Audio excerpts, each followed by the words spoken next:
রাজশাহী। এক্ষুনি শুনবেন বাংলায় স্থানীয় সংবাদ।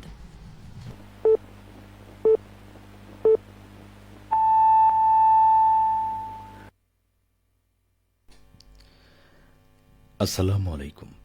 সন্ধে ৭টা, বাংলাদেশ বেতার, রাজশাহী। স্থানীয় সংবাদ পড়ছি মাসুম আক্তারুজ্জামান অনিক। বাংলাদেশ থেকে অপুষ্টিজনিত অন্ধত্ব নির্মূল ও শিশু মৃত্যু প্রতিরোধ করার লক্ষ্যে সরকার আগামী ১৫ই মার্চ জাতীয় ভিটামিন এ প্লাস ক্যাম্পেইন পালন করবে। এ উপলক্ষে আজ দুপুরে রাজশাহী সিটি কর্পোরেশন আয়োজিত নগর ভবনের সিটি হল সভাকক্ষে জাতীয় ভিটামিন এ প্লাস ক্যাম্পেইন বিষয়ক অবহিতকরণ ও পরিকল্পনা সভা অনুষ্ঠিত হয়েছে। সভায় প্রধান অতিথি হিসেবে উপস্থিত ছিলেন রাজশাহী বিভাগীয় কমিশনার ও রাশিক প্রশাসক খন্দকার আজিম আহমেদ। তিনি বলেন, ভিটামিন এ শুধু অপুষ্টিজনিত অন্ধত্ব থেকে শিশুদের রক্ষা করে তাই নয়, ভিটামিন এ শিশুর রোগ প্রতিরোধ ক্ষমতা বৃদ্ধি করে ও শিশুর মৃত্যু ঝুঁকি কমায়। আগামী প্রজন্মকেই সুস্থ সবলভাবে গড়ে তুলতে আগামী ১৫ই মার্চ সারা দেশে পালিত হবে জাতীয় ভিটামিন এ প্লাস ক্যাম্পেইন। নগরীতে কোনো শিশু যেন এ কার্যক্রম থেকে বাদ না পড়ে সে বিষয়ে সংশ্লিষ্ট সকলকে দায়িত্বশীল ভূমিকা পালনের নির্দেশনা প্রদান করেন তিনি। সভায় জানানো হয়, জাতীয় ভিটামিন এ প্লাস ক্যাম্পেইনের মাধ্যমে ৬ থেকে ১১ মাস বয়সী সকল শিশুকে একটি নীল রঙের ভিটামিন এ ক্যাপসুল এবং ১২ থেকে ৫৯ মাস বয়সী সকল শিশুকে একটি লাল রঙের ভিটামিন এ ক্যাপসুল খাওয়ানো হবে।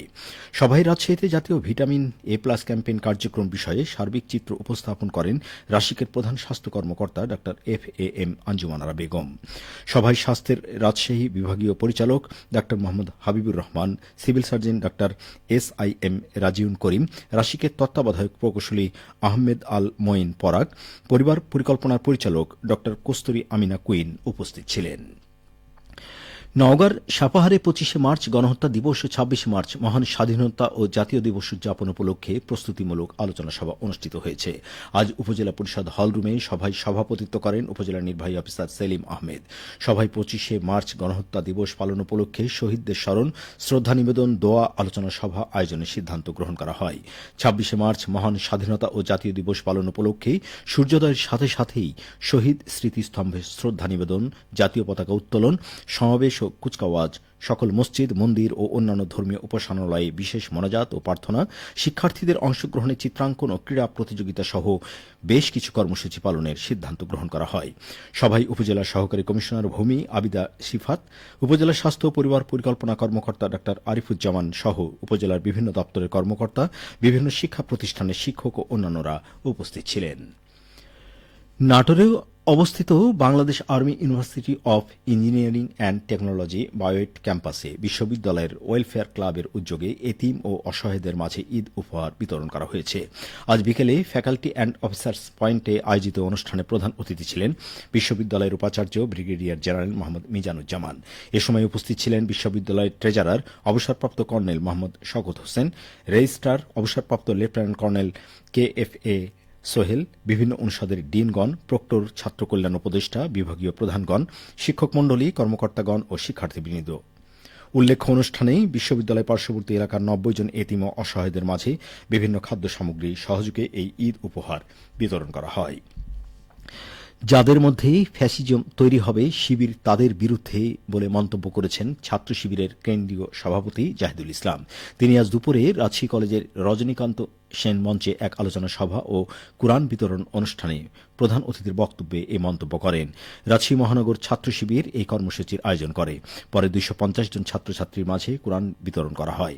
রাজশাহী মহানগর ছাত্র শিবিরের সভাপতি শামীম উদ্দিনের সভাপতিত্বে অনুষ্ঠানে বিশেষ অতিথি ছিলেন ছাত্র শিবিরের কেন্দ্রীয় তথ্য ও ডেভেলপমেন্ট সম্পাদক নাহিদুল ইসলাম।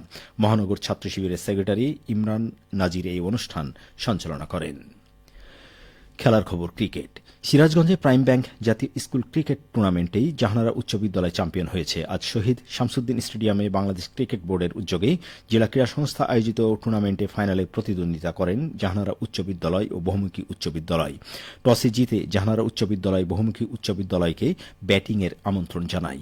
খেলতে নেমে ২৭ ওভার ২ বল খেলে ১০ উইকেটে ৯৮ রান সংগ্রহ করে বহুমুখী উচ্চ বিদ্যালয়। জবাবে জাহানারা উচ্চ বিদ্যালয় ১৬ ওভার ৫ বল খেলে মাত্র ৩ উইকেট হারিয়ে জয়ের বন্দরে পৌঁছে যায়।